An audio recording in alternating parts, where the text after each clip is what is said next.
The monitor was already screaming when she walked in. Not one of those gradual alarms, the kind that builds slowly and gives the room time to adjust, time to prepare, time to pretend the situation is still manageable.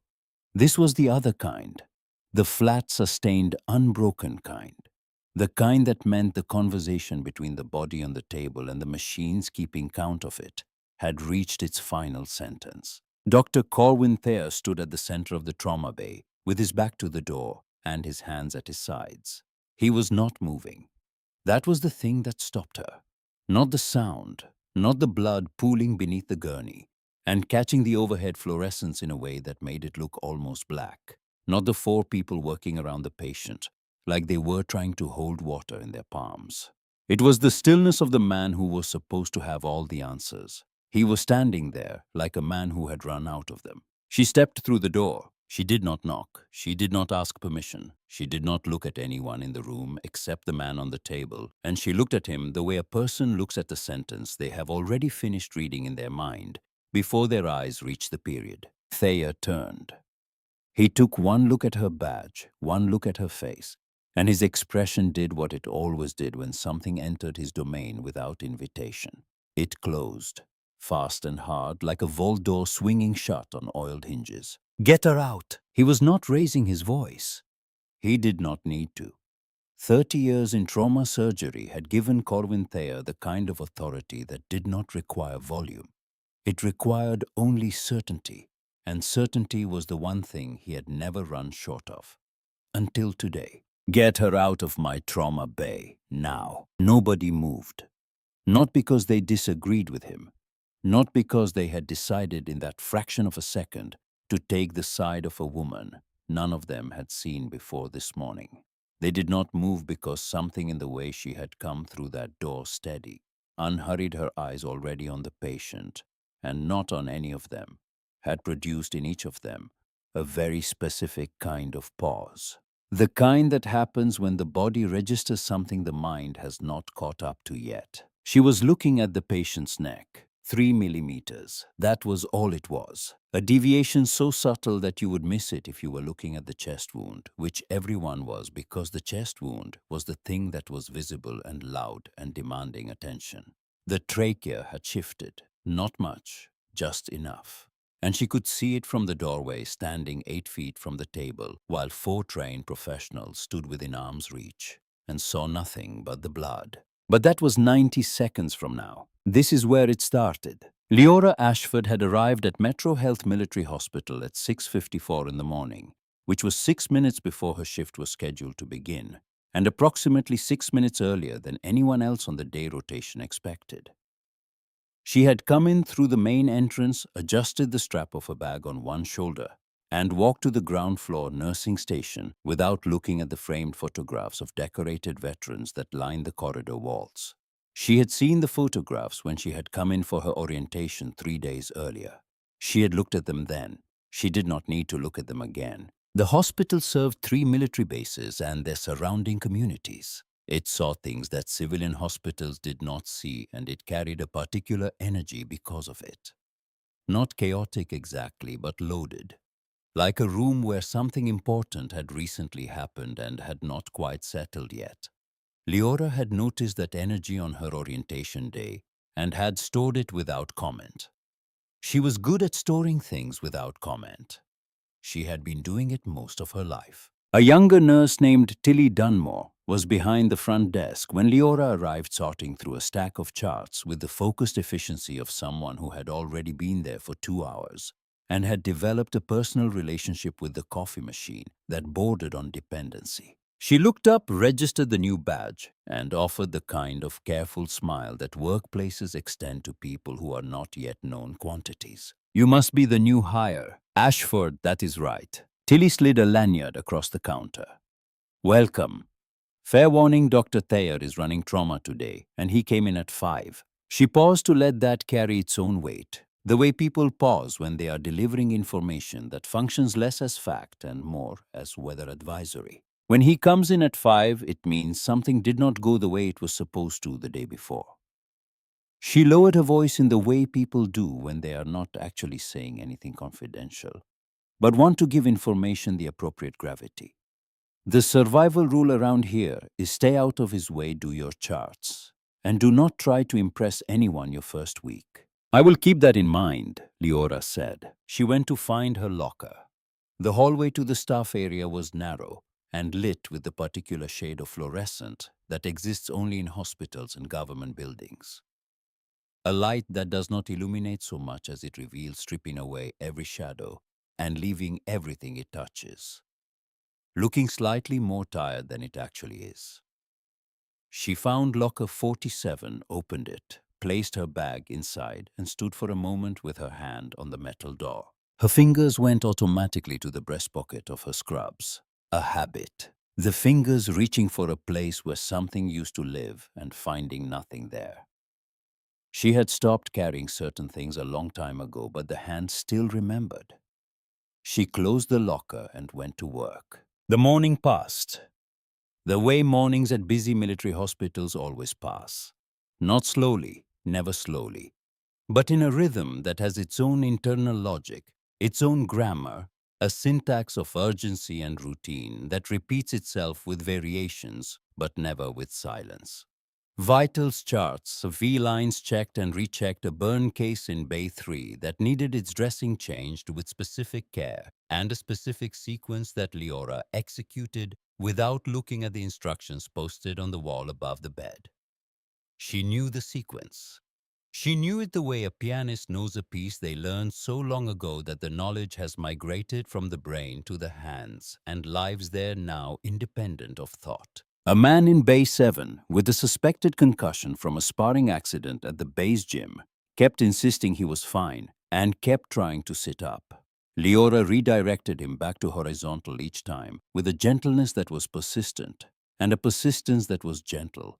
And each time she did it, the man looked at her with the slightly baffled expression of someone who is not accustomed to being managed and is not entirely sure how it keeps happening. She did not rush. She did not stumble. She did not ask for help she did not need, and she did not offer help that had not been requested. She moved through the work with an economy of motion that belongs to people who have gone past thinking about what they are doing and have arrived at the place where the doing simply happens, fluid and continuous, and without the small hesitations that mark someone still consulting their training. Rowan Kettridge noticed. Rowan Kettridge had been a nurse at Metro Health for 22 years. He had seen every category of new hire that a military hospital could produce, and he had developed over those 22 years a very reliable internal system for sorting them. There were the ones who came in fast and loud and spent their first 2 weeks trying to prove something to people who had not asked for proof. There were the ones who came in nervous and soft and spent their first 2 weeks trying not to be noticed, which was its own kind of performance. And then there were the ones, rarer maybe 1 in 40, who came in like they had already been somewhere harder than this, and who moved through the work with a fluency that went beyond training. Who had gone past thinking about it the way a river goes past a stone, not by stopping, but by having been moving for so long that the stone was simply absorbed into the current. Leora Ashford moved like one of those. He watched her for 20 minutes from across the hallway before he walked over. He crossed his arms. He did not make a production of it. You have done this before. She was adjusting an IV line and she did not look up. Done what? This. All of it. He kept his voice neutral. Not unfriendly, just direct, the way veterans of a profession speak to each other when the professional courtesies have been set aside in favor of honest assessment. You move like someone who has worked trauma, not simulation, actual trauma. I had good training, Jefferson Health. He studied the side of her face while she continued working on the line. The steadiness of her hands was in his professional assessment, not something you learned in any nursing program he had ever heard of.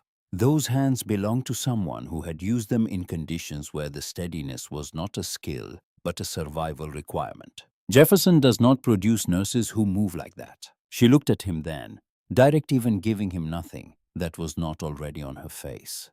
I had a non-standard rotation. He held her gaze for a moment longer than was strictly conversational, long enough to confirm what he already suspected, which was that the story she was telling was not the story there was to tell. Then he uncrossed his arms, nodded once, and walked away. He was not a man who pushed without a reason to push, but he did not stop watching her either.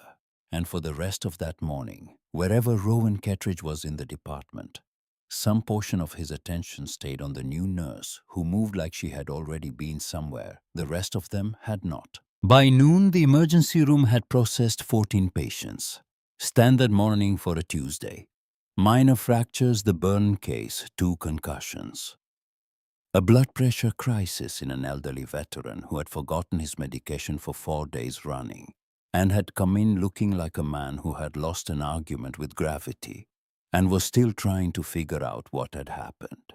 Leora moved through all of it without incident and without fanfare. And if anyone on the staff had been asked at that moment to describe her, most of them would have said something like, quiet, competent, keeps to herself. That was the version of Leora Ashford that existed in this building. It was a real version. It just was not the only one. She was standing at the nursing station updating the blood pressure patient's chart when the radio crackled. The words came through in pieces at first, the way radio transmissions often do when they are carrying weight that the signal itself seems reluctant to bear. Breaking up, reassembling the static between syllables, making the brain work to fill in what the ears missed. But she heard the key words before the rest of the station had registered that a transmission was coming in at all. Military transport, multiple trauma, convoy, 11 minutes. She set down the chart. She did not look at anyone. She did not rush. She simply began moving toward the trauma corridor with a calm and a directness that had nothing to do with urgency in the way most people understood urgency, and everything to do with the fact that she had already somewhere behind her eyes, in the place where the other version of her lived and worked and had never fully gone quiet, begun the process of sorting through what was coming and deciding what it would require. Rowan caught her before she reached the corridor. His hand did not touch her arm, but his presence in her path was the physical equivalent of a closed door. New nurses do not go into trauma their first week. That is policy. I know the policy. Then you know you need to stay out here and assist with triage. She looked at him. Something in her face settled into a stillness that was not defiance and was not argument. It was the look of someone who has heard the rule, understood it, accepted it, and has done all of that without surrendering whatever was running underneath. The look of deep water that has been told to be still and has obeyed on the surface while continuing to move in every layer beneath. Understood. She stayed at her station, but she did not stop watching the bay doors. The first ambulance arrived in 9 minutes, not 11. The second came 40 seconds later. Then a military transport van pulled in sideways at the ambulance bay, its side door already sliding open before the vehicle had fully stopped. 3 field medics hitting the pavement, still talking in the clipped stacked shorthand of people who had been working continuously since before the sun came up, and who had not yet found the switch that would return their voices to normal conversational register. 6 patients, 4 serious, 2 critical. The emergency room shifted into the specific gear that only military hospitals know, the one that looks from the outside like controlled chaos, but from the inside has a logic as precise as clockwork. Every gear turning in sequence, every person finding their position, the way musicians find their chairs when the conductor raises the baton. Voices called out blood types and allergies. Residents scrambled. Gurneys moved through the corridors in a choreography that had been rehearsed 1,000 times and still carried the electric charge of the unrehearsed. Thayer appeared in the trauma bay, as if he had materialized from the walls themselves, already issuing orders in the flat, declarative tone of a man who expected them to be carried out immediately and who had no cognitive energy to waste on their expectation. He pointed, he directed, he did not ask. Leora moved through the intake area with the fluidity of water finding its channel, efficient, quiet, gathering information and routing it without being asked, keeping the intake from becoming a bottleneck, seeing the things that were easy to miss when the room was running hot, and every pair of eyes was locked on the loudest emergency. The soldier in Bay 2 was masking his pain with stillness. That particular kind of stillness, too controlled, too deliberate, the stillness of a man whose nervous system was doing work that his face was refusing to show. She had seen that kind of stillness before. She knew what it cost, and she knew what it hid. She flagged him for a second assessment and moved on. The medic leaning against the far wall with eyes that were not tracking properly, not exhaustion. The focus was wrong, scattered in a way that had a neurological quality to it rather than a fatigue quality. She told the nearest resident and kept moving. And then the third wave came through. She heard the gurney before she saw it. Not because of anything the man on it was doing.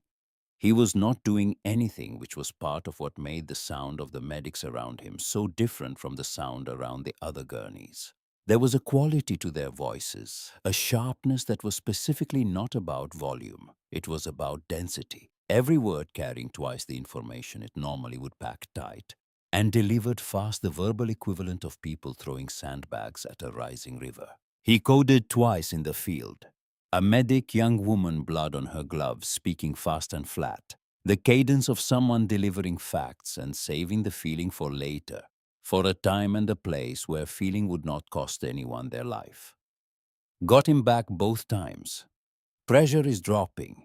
20 minutes since the incident. Gunshot wound to the chest. Possible pneumothorax. Blood loss is significant. Another medic reaching for the nearest doctor. He is a SEAL. Special Warfare. Sergeant Beckett Hale. The trauma team swarmed. Thayer was already there, already calling out orders, his voice filling the bay with the authority that comes from knowing you are the last line between a man and the end of his life, and accepting the weight of that knowledge every single day for 30 years without setting it down. Leora stopped just outside the trauma bay entrance. She should not have been there. Her station was 30 feet back. But something in her feet had moved without explicit instruction from the rest of her, and now she was standing at the edge of the controlled chaos with her arms at her sides and her eyes on the man on the gurney. Sergeant Beckett Hale was built the way certain men are built, who have spent their lives not in gyms but in the field, where strength is not aesthetic but architectural. Broad through the shoulders, a jaw that held it set even in unconsciousness, as if the muscles there had long since forgotten how to fully release.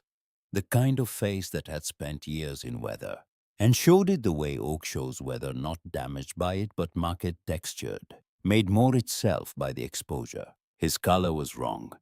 Not the wrong of blood loss alone, though there was plenty of that. The wrong of a body that was working against itself. His breathing had a quality to it that was shallow and mechanical, a rhythm that was laboring in a way that told her even from 8 feet away that something was preventing the chest from doing what the chest was supposed to do. The field dressing had been applied well. Someone competent had packed that wound under pressure, and the packing had held through transport. But something had shifted, something small and catastrophic, the way the small and the catastrophic so often travel together. The trachea, the line of his neck, a deviation, subtle, 3 millimeters at most. To the right. Left tension pneumothorax, building. The kind that did not wait, did not negotiate, did not give second chances. Pressure is dropping. Someone called out the numbers and the numbers were a countdown. 70/40. Push another unit. Where is the chest x-ray? 2 minutes out. We do not have 2 minutes. Thayer's voice clipped and final. Get me the ultrasound. She watched the ultrasound wand move across Beckett's chest. She watched Thayer study the image with the focused intensity of a man reading a sentence that will determine whether he goes home tonight having saved a life or having lost one. She watched Resident Loomis beside him look at the same image and say nothing, because he did not know what he was looking at. And she watched the monitor above the bed begin to move in the wrong direction. The numbers dropping in the incremental, relentless way of something that has already decided what it is going to do and is simply carrying out the decision. He is not perfusing adequately. Thayer said it mostly to himself in the private register of a man talking to the problem rather than to the room. The alarm changed pitch, higher, more insistent. The sound of a machine that has stopped suggesting and started demanding. He is going into VFib. Paddles, charge clear. The shock went through Beckett Hale's body, and the flat line on the monitor stuttered and came back thin and uneven, like a man walking a wire in high wind. alive but barely, present but not committed. Again, the team worked. Every person in that bay was doing their job, and Leora could see that clearly. She could see the competence and the training, and the genuine desperate effort of people who wanted this man to live. She could also see with equal clarity what they were missing, and those two things sat in her chest like two stones of very different weight. Pressure, 60/30. He is going to arrest again. Thea said nothing for a moment. When he spoke, his voice had dropped half a register, and that drop said everything the words themselves did not.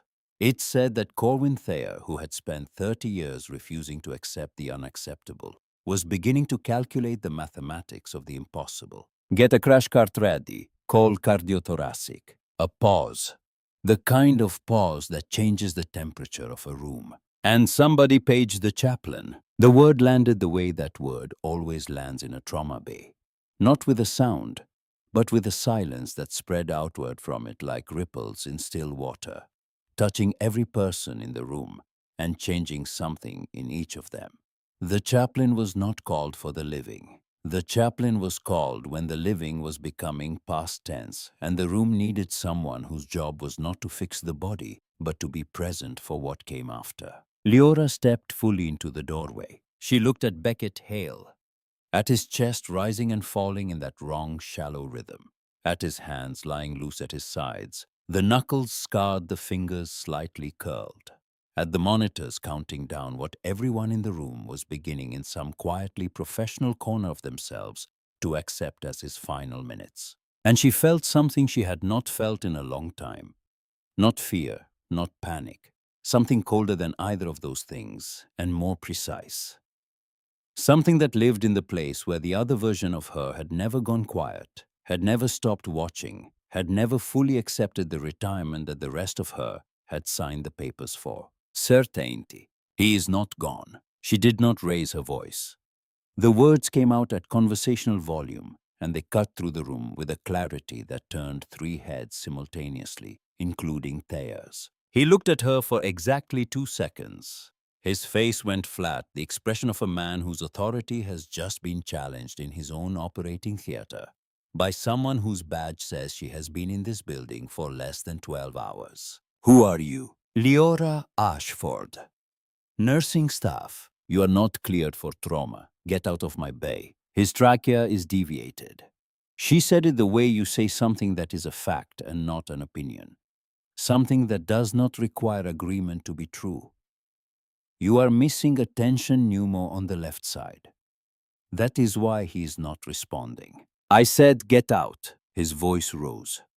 He pointed toward the door. He was not a man who was accustomed to needing to say a thing twice, and the fact that he was doing so now was visible in the set of his shoulders and in every rigid line of his posture. Nobody moved.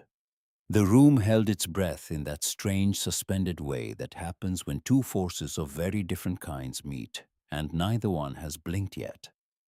The force of 30 years of surgical authority, and the force of something quieter, something that had no title and no rank, and no institutional backing, but that stood in the doorway with a stillness that was not passive. That was the stillness of absolute conviction. Trachea is deviated to the right. She was simply speaking clearly the way you speak when you need information to travel across a room and land correctly, and there is no time for it to be misheard. Left tension pneumothorax. You have approximately 90 seconds before his heart arrests again, and this time you will not get him back. She did not flinch. She did not look away. She did not offer Thayer the small diplomatic concessions that people typically offer when they are challenging someone with more power than they have. She simply stood there with the full weight of what she knew and waited for the man in front of her to decide what mattered more. His authority or his patient. You can remove me. Or you can check his left chest. But you cannot do both in 90 seconds. The room held. The monitor broke the silence first. The alarm shifted sharper, more urgent, the sound of a machine that had moved past warning and into declaration. Pressure 50. The nurse at the bedside said it, and her voice cracked slightly on the number. Thea stood motionless for one more second. 1 second in which 30 years of never being wrong fought against the possibility that he was wrong right now in this room in front of his team, with a man dying on his table. Then something in his face changed, not softened, shifted. The vault door did not open, but a smaller door beside it did. He reached behind him and took the needle decompression kit from the tray. He held it out to her. "If you are wrong," he said quietly, "you are done." She took the kit. She moved to Beckett's left side. She found the landmark by touch alone, second intercostal space, mid-clavicular line, the geography of a human chest that she had navigated in conditions that made this fluorescent lit bay look like a classroom exercise. In desert heat, in rain, in the back of vehicles moving at speed over roads that were not roads, in the dark by feel with no light and no help, and no one to confirm what her hands already knew. She positioned the needle. She drove it home. The hiss of escaping air was immediate and unmistakable. That specific pressurized release that meant the diagnosis had been correct, and the intervention had been right, and the body on the table had just been given something back that had been taken from it. The trapped air rushing out of the pleural space, the lung beginning to re-expand the pressure that had been crushing the heart, and the great vessels releasing its grip one molecule at a time. On the monitor, the pressure reading moved. Slowly at first, the way large things move when they are beginning to change direction. Then, with more confidence. 60, 70, 75. Nobody said anything. The silence in the room was not the silence of a room that has nothing to say. It was the silence of a room that has too much to say and has not yet found the words. Leora stepped back. She set the kit down on the tray. She folded her hands in front of her and looked at the monitor and waited. Beckett Hale's breathing changed. The mechanical wrongness in its rhythm, that shallow laboring quality that had told her what she needed to know before she had even stepped through the door, corrected itself. Not all at once, by degrees, like something that had been wound too tight and was finally slowly finding its way back to the tension it was supposed to maintain. His color shifted. The gray receded like a tide going out, pulling back from his face and leaving behind something that was not yet good, but was no longer the color of a man whose body had decided to stop. He was still critical, still bleeding, still a man who needed more than a needle and a correct call. But the immediate cliff they had been standing on the edge that everyone in the room had been looking over had moved back, and the room exhaled, collectively and without anyone acknowledging it in the way that rooms do when the worst possible thing has been postponed. For the next 40 minutes, Leora worked alongside the trauma team in a way that no one who had watched her quiet morning could have predicted. She did not take over. She did not push Thayer aside or diminish him in front of his team. But when she saw something, she said it, and every time she said it, she was right. The dosage adjustment on the vasopressors that brought Beckett's pressure up 3 points. The positioning shift for better venous return that stabilized his rhythm. The specific way the chest wound needed to be repacked. The field medic had compressed at an angle that was working against itself slowly, and she could see it, because she had done this in places where there was no tray, no fluorescent light, no second pair of hands. Resident Loomis watched her work with an expression somewhere between confusion and awe. "Where did you learn that technique?" He asked it quietly during a brief pause. "Field training." "What field?" She did not answer. She was already moving toward the next thing that needed doing. Dr. Margot Fielding arrived for the surgical consult. She was a compact woman in her late 40s who moved with the compressed efficiency of someone who had long since stopped being interested in her own reputation and had transferred all of that energy into being very good at what she did. She looked at the chart, looked at Beckett, looked at Leora standing beside the bed with steady hands and a face that gave nothing away. "This is the nurse who decompressed him." "Yes," Loomis said. Fielding looked at Leora. Not the evaluation of a superior assessing a subordinate, but something more horizontal than that. The assessment of one professional recognizing the marks of another. "Good call on the timing." Another few minutes with the tension, and we would have herniated his mediastinum. We would be having a very different conversation right now. "I know," Leora said. Fielding studied the chest imaging on her tablet. We are taking him to the OR, subclavian repair, possible thoracotomy, depending on what we find. She looked at Leora again with that horizontal assessment. Do you want to scrub in? The question landed in the room in a way that made Loomis's head come up from his notes. Something moved behind Leora's eyes, brief and tightly controlled, and gone before anyone could have confidently named it. I am not cleared for a surgical assist. I'm aware of what you are cleared for. I am asking what you want. A pause. 2 seconds, maybe 3. Tell me where to scrub. In the operating room, Leora worked at the perimeter of the surgical field in the way that someone works when they know exactly what they are doing and are choosing consciously and deliberately not to take up more space than they have been given. Instruments, suction, vital signs called out with a fluency that made the scrub tech glance over at her twice in 15 minutes. You have been in an OR before. Not an accusation. An observation. Field surgery, she said, just as quiet. He nodded once and went back to his instruments. Fielding found the subclavian tear repaired. It addressed the secondary bleeder that the field packing had been holding back with its imperfect angle. And then she paused at the pleural cavity with the stillness of someone reading something unexpected. There is adhesion here. Old adhesion, significant. She examined the tissue more carefully, her instruments moving with the delicate precision of someone turning pages in a very old book. This man has had a previous hemothorax, untreated at some point in the last few years. She looked up across the surgical field at Leora. Do you know his history? He is active duty SEAL. Whatever's in his history is classified. Whatever classified thing happened to his chest, Fielding said. Returning to the repair, someone kept him alive through it without adequate facilities. The scarring is textbook improvised management. She paused. Actually impressive given the location. Leora said nothing, but for a fraction of a second her grip on the retractor shifted, tightened, then released, and her face remained exactly as it had been. Beckett Hale came out of surgery at 7:47 in the evening. He had been in the operating room for 2 hours and 19 minutes. He was breathing on his own, which Fielding described with a restrained satisfaction as unexpected but welcome. They moved him to the surgical intensive care unit on the 3rd floor. Leora followed the gurney as far as the elevator. Then she stopped. She had been on her feet for 13 hours. Her shift had technically ended 90 minutes ago. She was not assigned to the SICU.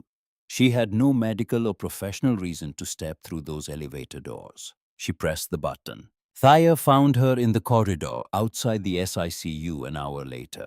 He had his coat on but had not left. He looked tired in the way that comes not from the hours but from the weight of them. Walk with me. They walked to the end of the corridor. The hallway at this hour ran at the lower register of a hospital's late evening, still working, still breathing, but more slowly. Thayer stopped near the window at the end of the hall and turned to face her. He put his hands in his coat pockets. I pulled your file. I assumed you would. It is very clean. He let that sit between them, the way a man lets a card sit face down on a table when he already knows what it shows. Jefferson Health Nursing Program. Penn Presbyterian. 1 year at a family practice in Harrisburg. No gaps, nothing out of order. He paused. Very clean. I'm a thorough person. The thoracic rotation, you clearly had the one that let you do a needle decompression in 45 seconds with perfect landmark identification, is not in that file. He held her gaze. And whatever surgical experience let you function in that operating room tonight. Dr. Fielding told me you were the most useful non-surgeon she has had in that room in 5 years. That is also not in your files. She said nothing. She let the silence do what silence does in conversations like this, which is to acknowledge without confirming and to confirm without explaining. I'm not asking you to explain anything. Thayer's voice was different now. The authority was still there. It would always be there.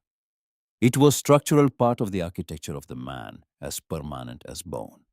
But something underneath it had shifted into a quieter register, something with more weight to it. I am not filing a report. I am not making this into something official. He looked out the window for a moment. The parking lot below was lit in the yellow-orange of hospital lights at night. A military transport van sat near the far entrance, the same one from earlier in the day, or one identical to it. He looked back at her. I need to know one thing. She waited. The patient in there. He nodded toward the SICU. Sergeant Beckett Hale. Do you know him? The corridor was quiet. Somewhere down the hall, a cart moved past an intersection. A phone rang twice and stopped. The building breathed its steady institutional breath around them. Leora looked at Thayer for a long moment with the kind of steadiness that was not absence of thought, but its opposite. A very full, very careful consideration of what could be said and what could not, and what the difference between those two things would cost. Not in any way that affects my medical judgment. Thayer held her gaze. His jaw tightened, a small controlled movement that in a man like him was the equivalent of another man slamming a fist on a table. Then he nodded. Once. Short and considered. Get some sleep, Ashford. You are on shift at 7. 8 words from a man like Corwin Thayer. In a moment like this, 8 words were more than most people ever received. She understood that. He walked away down the corridor without looking back. Leora stood at the window. She pressed the backs of her fingers against the glass. It was cool. The kind of cool that the body registers not as temperature, but as presence, the solid reality of a surface that will not move. She lowered her hand. She went back to the SECU. Yvonne, the night charge nurse, had the kind of composure that comes not from lacking reactions, but from having had enough of them over enough years that the body learns to process them quietly. She looked at Leora's badge when she came through. Day shift. I know. You are the one who called the Nuo in the air. Yes. Yvonne looked at her for a moment. Then she tilted her head toward the room at the end of the bay. He has been moving. Not conscious, but moving. His right hand keeps reaching for the IV line. We have redirected twice. He is a fighter. Most of them are. Doesn't always help. She looked at her monitor. You can sit in there if you want. Don't touch anything without telling me first. Leora went in. She sat in the chair beside the bed, and she looked at Beckett Hale's face in the light of a SICU room at night, where the machines cast their own kind of illumination, blue and green, and the intermittent red of an alarm set to stand by a light that made every face look like it belonged to someone suspended between two worlds and had not yet committed to either. His color was better. The gray had receded. His breathing moved his chest in even deliberate cycles that were a world away from the mechanical wrongness she had recognized from the doorway 8 hours earlier. The man on this bed was not the man on the gurney. He was the same body, but the body had made a decision, and the decision was evident in every breath. She looked at his right hand lying still against the white sheet. There was a scar along the outer edge of it, a burned scar. The kind she recognized with the specificity of someone who knew what different kinds of burns look like and what kinds of incidents produce them. This one had come from a very particular kind of field incident in a very particular set of conditions. She knew the kind. She had been in the vicinity of that kind once, in a different country, in a different life. She looked at the scar for a moment longer than was medically necessary. Then she looked back at his face. You always were hard to kill. She said it very quietly. Below the threshold of the machines, below the level of the security camera on the far wall, a sound that existed only in the space between two people, even if one of them was not conscious enough to receive it. Even when you were trying to get yourself killed, his hand moved, the right one, the one with the burn scar. It shifted on the sheet, the fingers spreading slightly, reaching for something that was not there. She watched it for a moment. Then she reached out and placed her hand over his, not holding, not squeezing, just resting there, steady and present. The weight of one person's hand saying the only thing it was possible to say in a room like this, without words. I am here. His fingers did not curl around hers. He was too far under for that, but they stilled. The restless searching stopped and his hand lay quiet under hers, and the monitor beeped on in its steady metronomic way, and the room held them both in its blue-green light. At 9:47, his eyes moved. Not opened. Moved. The lids shifted, the muscles beneath them contracting in the heavy, effortful way of someone fighting upward from somewhere very deep. The way a diver looks when they are coming up from a depth that did not want to release them, pushing against the weight of all that water, with nothing but the body's insistence on returning to air. She was on her feet before she had made the conscious decision to stand. Hull. Her voice was low and steady, the voice of someone who has delivered this particular set of sentences enough times to know exactly how they need to sound. You are in a hospital. You are safe. Do not pull at anything. His lips moved, dry, cracked, barely parting. A sound came out of him that was rough and scraped and almost without shape. Almost.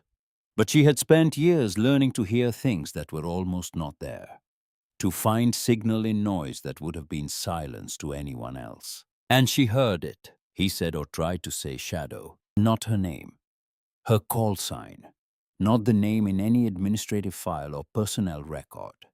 Shadow was the name the team had given her in the field, the name that had traveled through 3 years of missions and one very specific night in a country she was not supposed to have been in, and had stuck the way only the truest names stick, the ones that are not given by paperwork or ceremony, but by the people who have seen you at the exact intersection of who you are and what you do.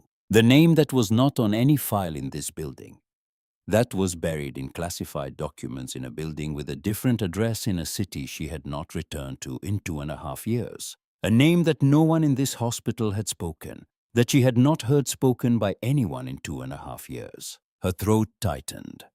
Involuntary, immediate. She managed it in approximately 1.5 seconds, which was under the circumstances as fast as possible. She leaned in close, close enough that her voice would carry no further than his ear. I am here. You are safe. Do not talk. His hand moved on the sheet. That same reaching movement. She put her hand over it. This time, his fingers curled, not strongly. More pressure than strength, more intention than force, but deliberate. The fingers wrapped around two of hers with a specificity that could not be mistaken for reflex. His eyelids pushed open. His eyes were a pale gray, the specific gray that belongs to open water under an overcast sky. And they were clouded with sedation and pain, and the confusion of someone who does not know where they are. Only that they were somewhere else moments ago, and that the somewhere else was worse. They moved across the ceiling, the equipment, the white wall. Then they found her face and stopped. The confusion did not leave his face, but something else entered it. Something that ran deeper than confusion, and quieter than recognition, and more complicated than either. You are supposed to be gone. His voice was wrecked, threaded through with anesthesia and trauma, and the after effects of a tube that had been down his throat. But the words were deliberate. He had chosen them. I know. You are real. I am real. He looked at her for another moment. The look of a man confirming the one thing he needed to confirm before he could afford to let go of the effort of staying conscious. Then his eyes closed again, not with the weight of unconsciousness, but with the exhausted deliberateness of someone who has gotten his answer and can now allow himself to rest. His grip on her fingers did not loosen. She did not pull away. By morning, the sedation had metabolized enough that his eyes had clarity. Pain was still there, visible in the careful way he held his breath between sentences, and in the stillness he maintained to avoid engaging the muscles around the chest tube site. But he was present, tracking. The man behind the injury had surfaced. Leora sat in the chair with his chart open on her knee, updating the overnight vitals with methodical precision, because she was a nurse doing her job. And that was not a performance. It was one of the true things. The convoy. Beckett said it without preamble. His voice had more body to it now. Hydration and rest doing their slow, unglamorous work. But the register had changed. This was not a patient talking to a nurse. This was a man reporting. 3 ambush positions across a 4-mile stretch. They knew our route. They knew our timing. They knew our air support rotation, the exact window between coverage cycles, when we would have the longest exposure. He stopped. drew a careful breath around the chest tube. That is not field intelligence, that is planning level access. An intel leak, she said, at minimum, possibly higher. His eyes were fully on hers, clear and urgent. The pale gray had sharpened into something that looked less like open water and more like the surface of a blade. 3 of my people did not come home. He said it, and then he stopped. He looked at the ceiling for a moment. When he looked back, his expression had changed in a way that was small and contained, and said everything that the words alone could not carry. Danny Reyes. He said the name like he was setting it somewhere specific, like he was placing a stone on a shelf where it would not be moved. Chris Okafor, Mark Tillman, each name separately, each one given its own space. 41 combined years in the teams. Danny had a daughter. She turned 4 in October. The room held that. The machines measured out their indifferent count, and Leora sat with it for exactly as long as she could afford to, which was not as long as she wanted, because the information he was giving her had weight and direction, and the direction pointed somewhere that required movement. You filed a report, she said, before I got on the transport. Bypassed the standard chain, went directly to the Inspector General's office. I did not know why at the time. Instinct. Good instinct. There is a problem. His jaw tightened. One of the people in the distribution chain for the mission package, someone with planning level access, is someone with enough reach to make your report disappear if they want to. She held his gaze. I need to see the distribution list. How? She stood up. She told him to rest. She told him his pressure needed to come up, and his oxygen needed to hold, and his surgical sites needed to stay clean, and that none of that happened if he was driving his cortisol through the ceiling. Same voice she had used in the trauma bay. Same quiet iron. He looked at her for a long moment. Something moved through his expression. Recognition. The understanding of a man who had just heard a tone he had encountered before in different circumstances from the same person, in a place that was not this place and a time that was not this time. He settled back against the pillow. Get some sleep, she said. I will be back. She waited until his breathing evened out. 3 minutes. Then she walked out of the room at a pace that gave absolutely nothing away. She found Dr. Thayer in his office at 6:49 in the morning. His light was on. He was behind his desk with coffee and charts and the posture of a man who had either never left or had arrived before 6. And the distinction between those two possibilities was not one he considered worth clarifying. I need access to the annex terminal, 3rd floor. He set down his coffee. That terminal is for administrative use during sensitive patient record review. I know what it is for. It requires my authorization. I know that too. He looked at her across the desk. The morning light came through the window behind him and caught the gray at his temples and the lines around his eyes, and he looked like what he was. A man who had spent 30 years in rooms where things got decided, and who had developed an extremely calibrated sense for when a conversation was about something larger than its surface. Is this about Hale? It is about patient welfare. That is not an answer. She held his gaze. Dr. Thayer, I need the terminal. I cannot tell you more than that right now. And I think you are smart enough to understand why. I am asking you to trust me based on yesterday. The office was quiet. Thayer picked up his coffee, set it down without drinking. Picked up a pen, clicked it twice, put it down. Small movements that were the equivalent of a long and complicated internal argument conducted at speed. Then he opened his desk drawer. He took out a key card and held it across the desk. Before she could take it, he held the other end for a moment. His eyes met hers, and something in them was no longer the eyes of a department chief looking at a nurse. They were the eyes of a father. Before my son died, before Daniel, he was in special warfare. SEAL. He was on a mission that did not have an official name. And when I tried to find out what happened, I found a wall. A very clean, very complete wall. His voice did not break. It did not waver. But it carried a weight that 30 years of professional discipline could not fully conceal, the weight of a man who had spent 7 years pressing his hands against something that would not move, and who had never stopped pressing. I have been looking at that wall for 7 years. He released the key card. Whatever you find, he said, you tell me what I need to know. Agreed. The annex terminal took her 3 minutes to access what she needed. She was not a technical specialist. That had never been her primary function. But she had been trained in enough adjacent disciplines to know how to read the shape of information without touching it directly, to look at the outline and understand what the outline meant. The convoy mission was classified at a level requiring specific command authorization. The route had been generated 72 hours before the operation and distributed through a chain with 7 points. 7 individuals or officers that had received the full package. Route timing, team composition, air support schedule. The ambush had been executed with a precision that narrowed the source of the leak to someone who had received the complete distribution. Not a partial brief, the full package. She found the list. She read through the names with systematic efficiency. She reached the 6th name. She stopped. Colonel Judson Prewitt. She sat with that for 30 seconds. 30 seconds was a long time for Leora Ashford. In 30 seconds, she could perform a needle decompression, assess a critical airway, calculate 3 different courses of action, and rank them by probability of success. 30 seconds of stillness indicated something operating below the level of training, something older and less manageable. Judson Prewitt was not an unfamiliar name.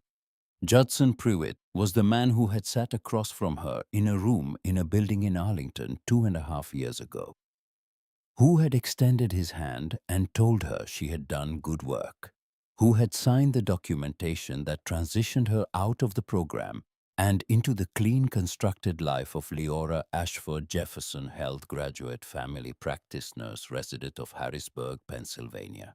A woman with a thorough file and no gaps and nothing out of order. She had trusted him. Not completely. She had never trusted anyone completely. That capacity had been removed from her in stages in rooms where trust was a variable that could be manipulated and therefore could not be relied upon. But enough. Enough to take the handshake and the signed papers and walk out of that building, believing that the door she was walking through was the door she had chosen. She logged out. She stood. Then she walked back toward the SICU and everything that was waiting there. The phone call from Tilly came at 8:47. Leora was writing at the nursing station, updating charts with the 8 o'clock vitals. When the phone rang, and Tilly's voice came through with a careful quality that immediately sharpened Leora's attention. There is a man at the front desk. He did not give his rank initially. He showed an ID and asked for the attending physician and the room number for the patient admitted yesterday from the convoy. Leora's hand did not tighten on the phone.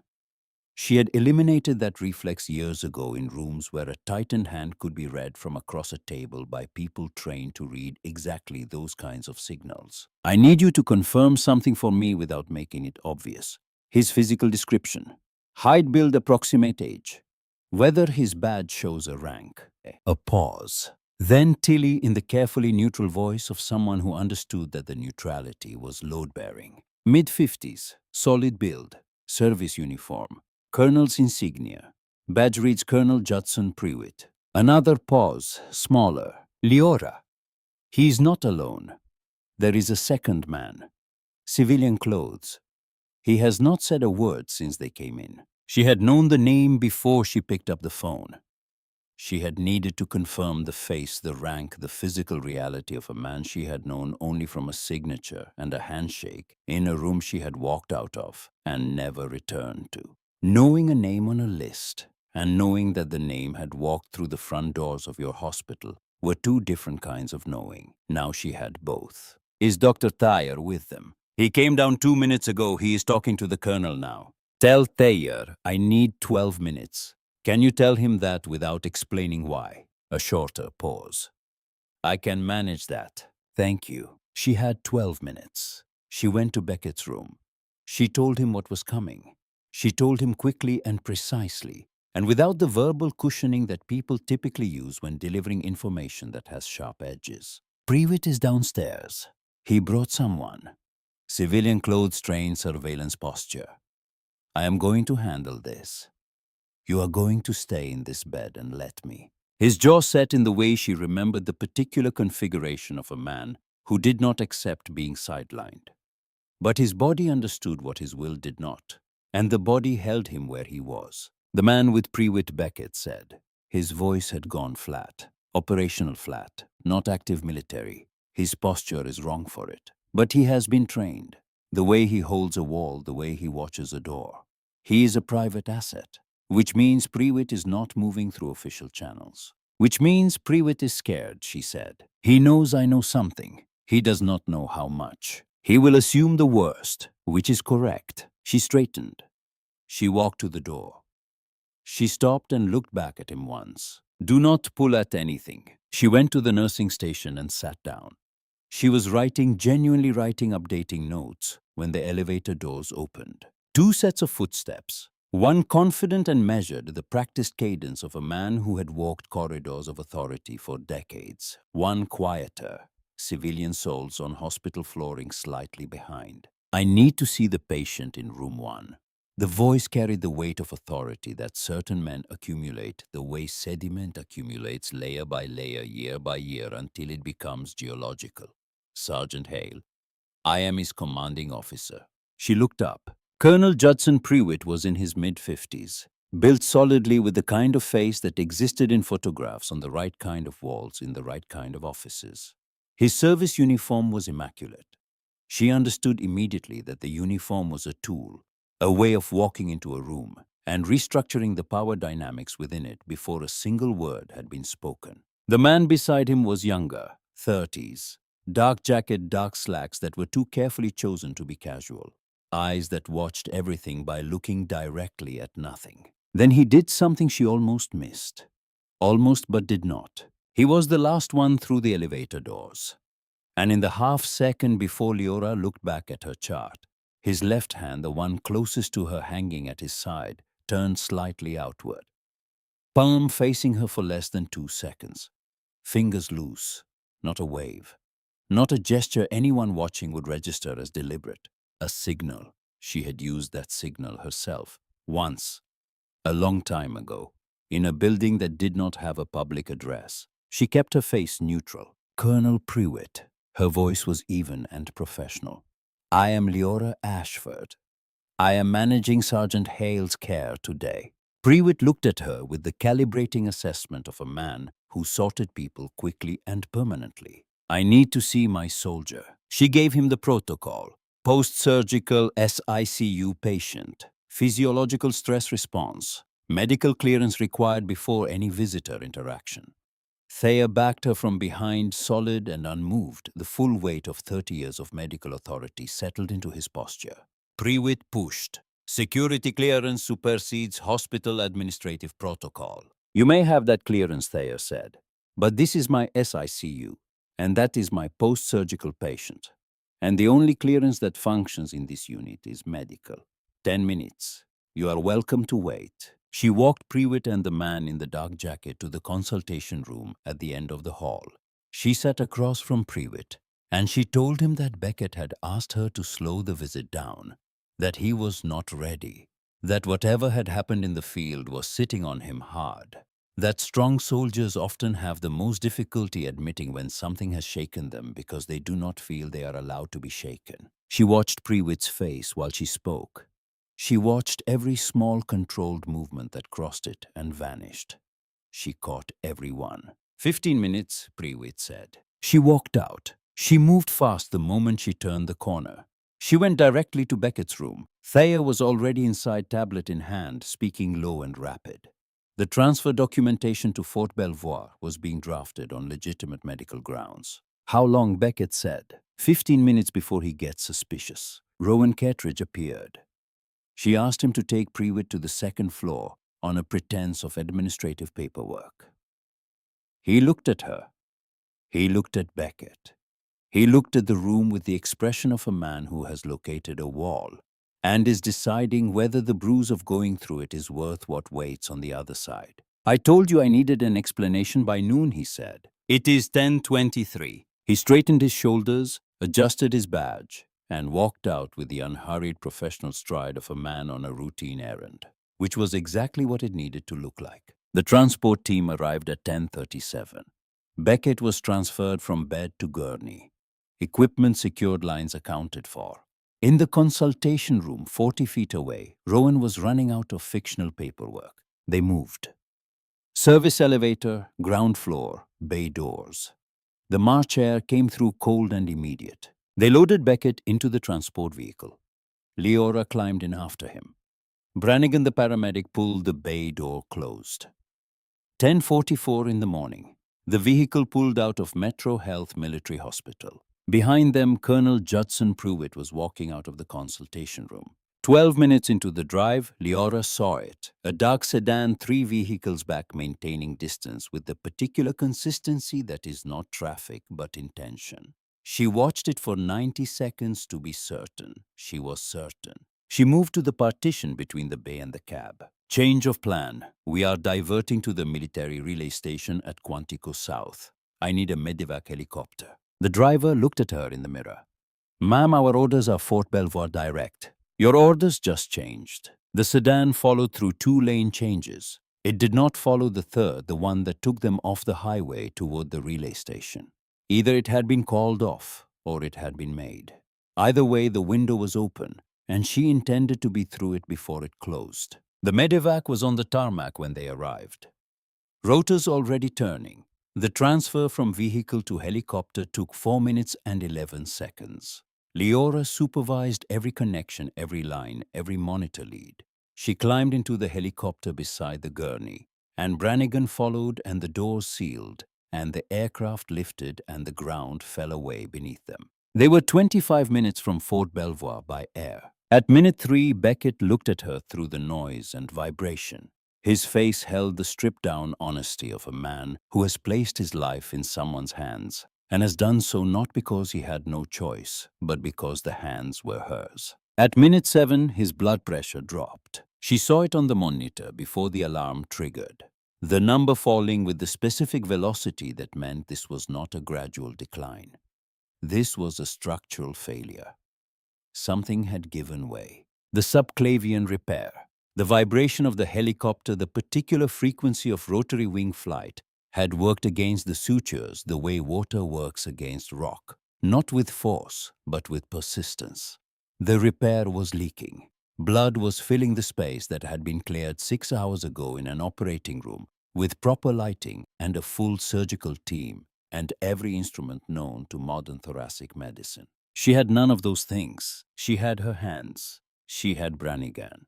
She had a field kit that contained what field kits contain, which is never enough, and always exactly what you have. Pressure is dropping, Brannigan said. His voice carried the tightness of a man who is professionally trained for emergencies and is discovering that this emergency is larger than his training. I know. Give me the packing kit. All of it. She opened Beckett's surgical gown. She found the site. The bleeding was not catastrophic yet, but it was committed. It had a direction and a momentum, and it would reach catastrophic in minutes if it was not addressed by someone who knew how to address it. She knew how to address it. She had done this in the back of vehicles moving at speed over roads that were not roads. She had done this in buildings with no electricity and no water, and no one else in the room. She had done this in the dark by touch, alone with the sound of things outside the walls that made the sound of this helicopter seem peaceful by comparison. She repacked the wound, each movement precise, each pressure calibrated, the fingers reading the tissue the way a musician's fingers read strings, finding the exact point where pressure becomes control and control becomes survival. Hold this, she said. Exactly here. Exactly this pressure. Do not adjust. Brannigan held it. His hands were trembling. Hers were not. The monitor continued its descent. 80, 75, 70. She adjusted the vasopressor drip. She repositioned the drainage. She spoke to Brannigan in short, precise sentences that left no room for misunderstanding and no space for the panic that was visible in his face. 18 minutes remaining. 18 minutes in which there was no surgeon, no operating room, no team. There was a helicopter shaking in the March wind, and a man bleeding, and a woman who had spent a decade learning to keep people alive in conditions designed to kill them and who was not going to stop now. The monitor held at 68. It did not climb. It did not fall.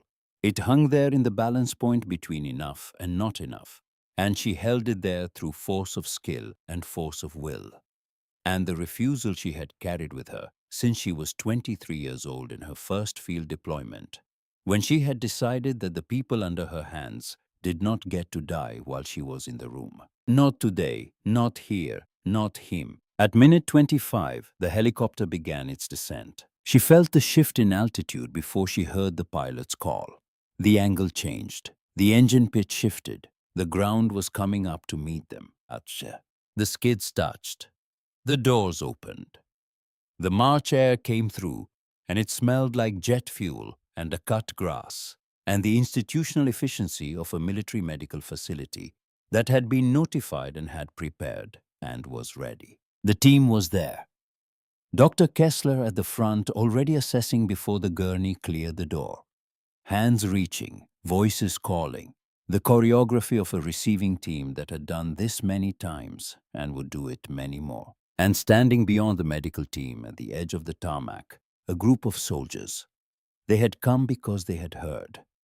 Because in the specific communication network of military bases, news travels at a speed that has nothing to do with technology and everything to do with the fact that the people in these buildings know each other by name and by history and by the weight of shared service. They knew Beckett Hale's team. They knew the three who had not come home. Danny Reyes, who had a daughter who turned 4 in October. Chris Okafor, who had served 14 years without missing a single deployment rotation. Mark Tillman, who had been 2 months from retirement and had volunteered for one last ride because that was the kind of man Mark Tillman was. They had been told somewhere in the chain of quiet, unofficial, deeply human communication that runs beneath the official channels like groundwater beneath pavement, that the fourth one, the one who had survived, was coming in by Medevac, and that it was not certain he would arrive alive. Leora stepped down from the helicopter. Her hands were covered in blood. Her scrubs were marked with it. Her face held no expression that could be named, because naming it would have required acknowledging it, and acknowledging it would have required stopping, and she was not yet ready to stop. She walked beside the gurney as they moved Beckett toward the building. She kept her hand on the rail. She watched the monitor. She watched the numbers hold. And behind her at the edge of the tarmac, the soldiers watched. A staff sergeant in his 40s, 4 deployments, a man who had thought he had seen every form that courage could take, stood with his hands at his sides and his jaw locked and his eyes wet. He did not wipe them. He did not look away from the woman walking beside the gurney, with blood on her hands, and the steady, unhurried stride of someone who had just held a man's life together at 3,000 feet, with nothing but her training and her refusal to let go. Beside him, a younger soldier, barely 25, who had served with Danny Reyes, and who had spent the last 48 hours carrying the specific weight of a loss that had not yet fully landed, watched the gurney disappear through the doors, and felt something move through his chest that was not grief exactly, but was adjacent to it. The understanding that Beckett Hale was alive because one person had refused to accept the alternative. That the alternative had been right there inches away for 18 minutes in a shaking helicopter above the Virginia countryside, and one person had stood between it and the man on the gurney and had not moved. He turned away from the building. He put his hands over his face. His shoulders moved once. Then he dropped his hands and straightened and walked back toward the barracks with the particular posture of a young man who has just added something to the architecture of what he believes and who will carry it for the rest of his life. The doors closed behind the gurney. The tarmac was quiet. The helicopter that had carried 2 people through 18 minutes of the kind of minutes that contain entire lifetimes within them was powering down its rotors, slowing its engine, cooling its work for now complete. Dr. Kessler met them inside with the focused energy of a man who was genuinely good at what he did and who had long since stopped requiring anyone to tell him so. He was a thoracic surgeon in his early 50s, compact, precise. He read the chart. He read the imaging. He looked at the packing that Leora had applied in the helicopter, and he looked at it for longer than he looked at anything else. You are the one who called the tension pneumo yesterday. Yes. He studied the field repair she had done at altitude, the packing configuration, the pressure points. Textbook call on the pneumo. And this, he said, indicating the repacking. This is combat medicine at its highest level. Another 5 minutes without this intervention, and we would have had exsanguination with no surgical capability available. We would not be having this conversation. I know. He looked at her. The assessment was brief and complete and contained no judgment, only recognition. Then he moved forward into the work of receiving a patient who needed him. And Leora moved with him, and the handoff was clean and complete in the way that good handoffs are. Beckett was taken to surgery for the second time in 24 hours. The subclavian repair was reinforced. Kessler worked for an hour and 40 minutes. And when he came out, he told Leora that the repair was solid and that the prognosis had shifted from uncertain to favorable. They moved Beckett to the surgical ICU at Fort Belvoir. Leora followed as far as the room. She checked the monitors. She checked the lines. She checked everything that could be checked by a woman who had spent the last 26 hours doing nothing but keeping one man alive. Then she pulled the chair close to the bed and sat down. Her phone rang at 12:17. The number was one she did not recognize, which meant it was one she was not supposed to recognize, which in the life she had lived before Harrisburg had been a perfectly ordinary occurrence. She stepped into the hallway. One breath. She answered, "Miss Ashford." A woman's voice, measured, precise. "My name is not important right now. What is important is that you understand that the material you accessed this morning, combined with Sergeant Hale's report, filed directly to this office before his transport has been received, and is being actioned as of 11:45 this morning." Leora looked at the wall in front of her, plain institutional white. Previt. The individual in question is being placed on administrative hold pending a full investigation. He is being informed of this within the next 15 minutes. A brief pause. The man he brought to your facility this morning. The one in civilian clothes. He was not Prewitt's asset. He has been ours for 8 months.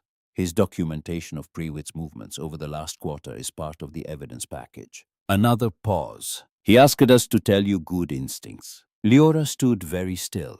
She thought about a half second in a corridor. A palm turned outward for less than 2 seconds. Fingers loose.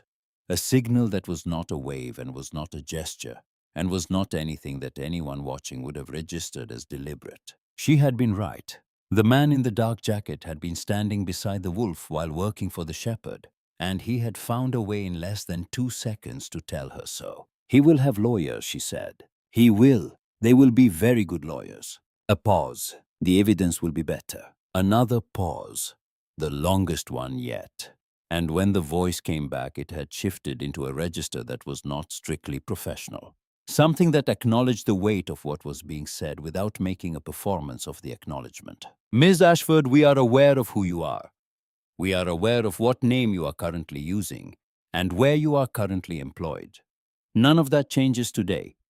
Leora Ashford, nurse, remains exactly who she is wherever she is." The briefest pause of all. "Thank you for not walking away from it." The line disconnected. Leora held the phone against her side. She stood in the hallway for a moment. She looked at the floor. The institutional tile that was the same in every hospital she had ever been in every building she had ever worked in. The same floor. The same woman standing on it. Different building. Different name. Same hands. She put the phone in her pocket. She went back into the room. Beckett looked at her when she came through the door. His face had the open quality it had carried in the early hours, that stripped-down honesty that the proximity to death sometimes leaves behind, like a tide that goes out and reveals the actual shape of the shore beneath. "Well, it is moving. Fast." He read her face the way he had always read it, not the surface but the architecture beneath. "Prewitt. Administrative hold as of this morning. Investigation is open." Something happened to Beckett Hale's face that she did not have a precise word for. Not relief. Relief was too simple, too immediate, too clean for what was moving through him. It was something heavier and more complicated. The specific private weight of a man who has needed something to mean something and has just been told that it does. That three names spoken to a ceiling in a hospital room were not going to dissolve into the vast indifferent machinery of sealed files and classified outcomes and official silence. His jaw worked once. He pressed his lips together. His right hand, the one with the burn scar, gripped the bed rail with the force of a man whose body had very little strength left and was using all of it on this one thing. Danny Reyes, Chris Okafor, Mark Tillman. He said the names one more time, not as information, not as a report, as a placement, setting each one somewhere permanent, somewhere that could not be classified or redacted, somewhere that existed outside of any system and belonged only to the man who carried them. He said nothing for nearly a full minute. The monitors kept their count. The room held its quiet. Then very quietly, okay. Just that. The word carrying everything that could not be said cleanly, and everything that did not need to be said at all, because it was already present in the room, in the air between them. Okay, she said back. She sat down in the chair beside the bed. She reached out and put her hand over his on the sheet. This time, he did not need to reach. Her hand was already there. Her phone rang again 20 minutes later. Not the unmarked number. A number she recognized but had not heard from in 2.5 years. She stepped into the hallway. Diana. Diana Voss's voice occupied the register of a woman who had spent her career in rooms where the management of information was not just a skill, but a form of architecture, where every sentence was a load-bearing wall, and every pose was a doorway that led somewhere specific. There is something I need to tell you about the reason you left the program. Leora stood in the hallway. Through the glass of Beckett's room, she could see him in the bed, the chest rising and falling, the hand resting loosely on his sternum. Tell me now. A silence. The kind that precedes information that will rearrange the furniture of a person's understanding of their own life. You did not leave because you asked to leave. Leora said nothing. You were moved. Diana said it without apology, in the tone of someone presenting a structural fact rather than defending a decision. You were in the program following threads the way you follow threads, getting very close to Prewitt's operation. You were approaching it from a direction no one had approached it from before, a direction Prewitt himself had not anticipated. She paused. If you had stayed in the program another 3 months, you would have found him. Or he would have found you first. We did not know which. The hallway was quiet around Leora. A door opened and closed somewhere down the corridor. A cart passed a far intersection. So you made the decision for me. We made the decision to protect an asset. Diana said it the way a person says something they have thought about many times and have arrived at the version of it they can carry. A very specific kind of asset. The kind that does not exist on paper. The kind that can move through the world with a clean history and a nursing badge and be in exactly the right place when the right moment arrives. The life in Harrisburg was yours. We did not construct it, but we chose the location. We chose the circumstances because we needed someone in the proximity of military medical infrastructure with your particular combination of skills and with no trail that led back to anything. Leora stood with this for a moment. She stood with the weight of it, the gravity of learning that a door you thought you had chosen to walk through had been opened for you by hands you could not see, and that the room on the other side, the room you had furnished and lived in and called yours for 2.5 years, had been selected for you by people who were thinking in timelines longer than your own. You are telling me that I was never really out. I am telling you that you were protected. That is different. A pause. Longer than the others. And I am telling you because you are owed it. Because what you did today was not something we asked you to do. You did it because it was in front of you, and it needed doing. And that is the truest thing I can say about who you are. Thank you for telling me. Take care of yourself, Leora. The line disconnected. She stood in the hallway for longer than she needed to. She looked at the floor, at the scuff marks and the wheel tracks, at the tile that was the same in every hospital she had ever stood in. She went back into the room. Beckett watched her come through the door. He read her face. He did the thing he had always done, reading not what was shown, but what was being managed. Finding the difference between the two and understanding that the difference was where the truth lived. Was that what I think it was? Diana Voss. He was quiet for a moment. A man whose body did not have the capacity to help carry the weight of what his mind was holding, and who was holding it anyway through an act of will. So practiced it had become indistinguishable from nature. She looked at him, at the pale grey eyes that had found her face across a hospital room, and stopped. I was never as far out as I thought I was. Does that change things? She thought about this honestly. She owed him honesty and she owed herself honesty. And in this room, at this moment, there was no version of the truth that would be served by anything less. It changes the story I told myself, about why I left and what it meant and what I was building. She looked at her hands, the hands that had held a needle in a trauma bay and repacked a wound in a helicopter, and had not faltered through any of it. It does not change what I built. The building is still mine. And what you did today, that was mine too. That was always going to be mine wherever I was if it came to it. She looked back at him. I did not need Diana Voss to tell me that. Somewhere on the other side of the building, in the administrative wing, a phone was ringing.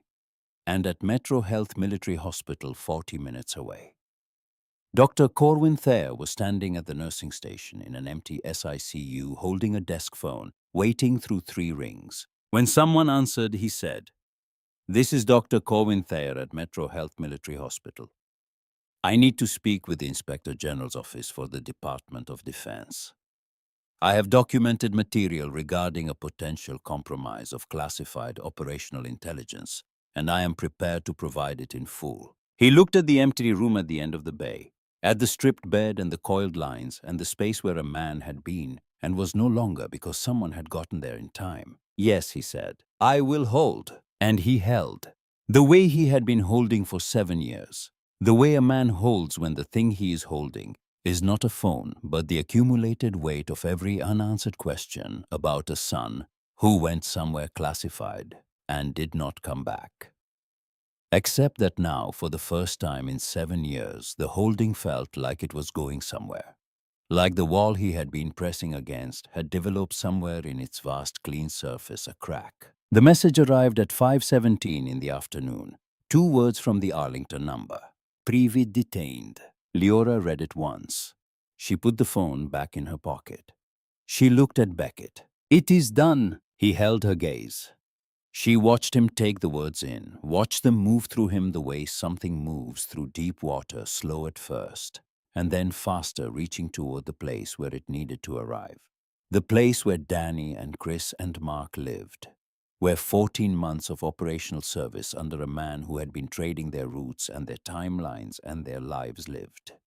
Where the precise architecture of a convoy ambush that had been designed by someone who was supposed to protect them lived. She watched his throat move, his jaw set. He held it all, not by making it smaller, by bearing the full weight of it.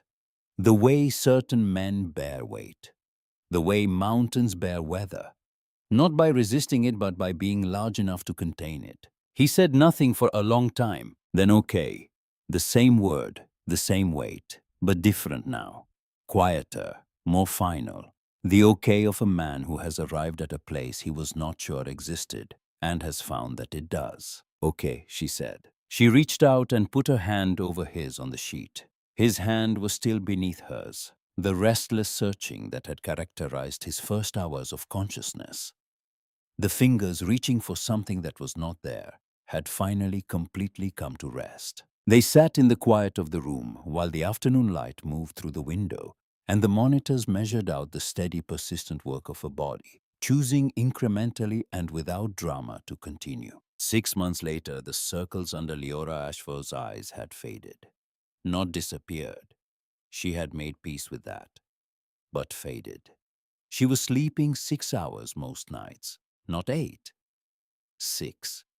But 6 that were genuine, the solid, restorative kind that left her waking with something to work with rather than just the absence of exhaustion. She drove to Metro Health every morning, left at 6:38, arrived at 6:54, 6 minutes early, still always. The investigation into Colonel Judson Pruitt had been formally opened by the Department of Defense Inspector General's office and had expanded in the weeks following, as the documentation Leora had pulled from the terminal and the report Beckett had filed from the field were corroborated by two additional sources the investigation had independently developed. Prewitt had lawyers. They were very good lawyers, as had been predicted. The evidence was better. The three names, Danny Reyes, Christopher Okafor, Marcus Tillman, appeared in the formal IG documentation, not as footnotes, but as the reason the document existed. They were the foundation upon which the entire investigation was built. Danny's daughter had turned 5 in October.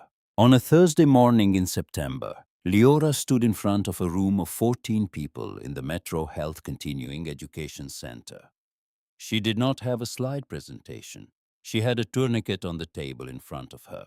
She let the room settle. She looked at the 14 faces nurses, a resident, 2 paramedics on an inter-service training rotation, and in the second row, Tilly Dunmore, who looked at Leora with the attentive expression of someone who had decided months ago that this woman was worth paying attention to and had been proven correct. 2 hands. Leora picked up the tourniquet. Most of the time, 2 hands are doing one thing. You are a nurse, so they are doing medical things. You develop a fluency with your hands that is specific to one set of tasks, and that fluency becomes reflexive, and that reflexive competence is genuinely valuable. She looked around the room. What I want to talk to you about this morning is what happens in the moments, and there will be moments in this work with this patient population when the task in front of your hands is not the task they were trained for. She set the tourniquet down. 2 hands. They can do more than one thing. The question is whether you have prepared them to make the transition. Rowan Kettridge arrived at the doorway halfway through the session. He paused when he saw the room and the 14 people and Leora standing at the front of it, with the authority of someone who had earned the right to teach, not through credentials, but through the accumulated evidence of what she had done when the credentials were irrelevant. He caught her eye. She gave him nothing except a slight nod. He nodded back, short, considered. They had not discussed what had happened in March in any complete way. That was not the kind of conversation Rowan Kettridge required, and it was not the kind of conversation Leora needed to have. What had happened was that he had covered her assignment. He had walked down a hallway with the appropriate pace and posture and had bought the time that had been needed. Afterward, she had told him the outline, the shape of the thing stripped of the classified particulars. He had listened. He had said I should have trusted what I was looking at from the start. She had said you trusted it when it mattered. He had been satisfied with that. She was satisfied with it. They had moved forward. That was enough. On a Sunday evening in late September, she sat in her car in the parking lot of Metro Health for 22 minutes before going inside for the overnight shift she had picked up. Not because she needed to collect herself, because the evening was clear and the parking lot was quiet, and she had been moving very fast for a very long time. And sometimes the right thing was to simply stop and let the world be still around you. She took out her phone and called her mother. It rang twice. Leora. Her mother's voice had the quality of a woman who had spent the last several years being surprised whenever her daughter called, because the calls had been infrequent and carefully managed, and had carried the weight of conversations conducted across a distance that was not only geographical. Is everything all right? Everything is fine, Mom. I am just calling. A pause. The pause of a woman recalibrating. How are you? You sound different. I am good. I am actually good. Her mother was quiet for a moment. The kind of quiet that contains not absence but fullness. The fullness of a woman who has worried about her daughter for years, without knowing exactly what she was worrying about, and who is hearing something in her daughter's voice that she has not heard before or has not heard in a very long time. Your father would be proud of you. Leora's jaw tightened slightly, the involuntary response of a muscle that had long since learned to absorb that sentence without visible reaction. She held the feeling for a moment. And then she did something she had not done before. She let it exist without managing it. She let it sit where it landed without picking it up and examining it and placing it in a compartment. She let it be where it was. "I know," she said, and she did know. She had known it for a long time. She had simply for a long time not known what to do with the knowing, had treated it as a weight rather than a foundation, had carried it in front of her rather than beneath her. Something had shifted on that in the last 6 months. What had been in front of her was now beneath her. And the difference between those two positions was the difference between being slowed by something and being held up by it. She talked for 34 minutes. She told her mother about the continuing education session about Tilly, who was shaping up to be exactly the kind of nurse this hospital needed. About Rowan, who had recently begun deferring to her expertise in trauma situations in a way that was entirely practical and not sentimental, which he respected more for that. She said goodnight. She sat for another 3 minutes in the quiet of the car. Then she got out. On a Monday morning in October, she was sitting at the nursing station updating charts before the start of her shift, when her phone vibrated with a message from a number she had not heard from in 6 months. The message was brief: "Cleared for full duty. Back in Virginia next week. B." She looked at it for a moment. She had known. She had heard from Kessler's office. She had her own channels, however quiet, and she had tracked the recovery from a professional distance attentively and without announcement, in the way of someone who understood that caring and showing caring were two different operations and that the latter required timing. She typed, "I know. I heard from Kessler's office. What time does your flight land?" She put the phone face down on the desk. She looked at the nursing station, at the charts, at the corridor beyond the glass, where the morning was beginning its steady institutional rhythm. Her phone vibrated. 1840, Reagan National. She looked at that for a moment. Then she typed, "There is a decent coffee place near the arrivals exit. I will be the one not running." She put the phone in her pocket. She sat for another 30 seconds in the quiet of the station, with the morning light coming through the windows and the feeling of a thing that had been waiting a long time finally being given permission to begin. Then she stood up. She had materials to review, notes to make, a briefing at 8 that she would be ready for because she was always ready. Because readiness was not something she performed, but something she was the way. Breathing was something she was the way. Steadiness was something she was the way. The combination of precision and warmth that made her both a very good nurse and something older and harder and more difficult to name was something she was. And at 6:40 in the evening, she would be at Reagan National Airport, standing near the arrivals exit with her hands in her pockets and her badge still clipped from her shift. Not running, the way she never ran, only moving steadily toward whatever needed her most. In all the weeks that followed, for as long as the story was being told, Lyora Ashford arrived at Metro Health Military Hospital 6 minutes before the start of her shift. She walked in through the sliding glass doors without pausing to admire anything or to prepare herself, or to become something other than what she already was. She went to the nursing station. She clipped on her badge. She began. The habit of reaching for the breast pocket of her scrubs had faded in the way that habits eventually fade when the thing they were reaching for has found another way to be present. There was a version of her that was a nurse at a military hospital in Virginia. That version was real and built with her own hands and belonged entirely to her. There was another version, older, harder, more precise, that had never fully set down its tools. And had it turned out been correct about that? Both of those versions showed up every morning. Both of them were ready. Two hands, steady. The work in every form it took was never finished. It just changed shape. And Lyora Ashford had never been afraid of a thing because of its shape.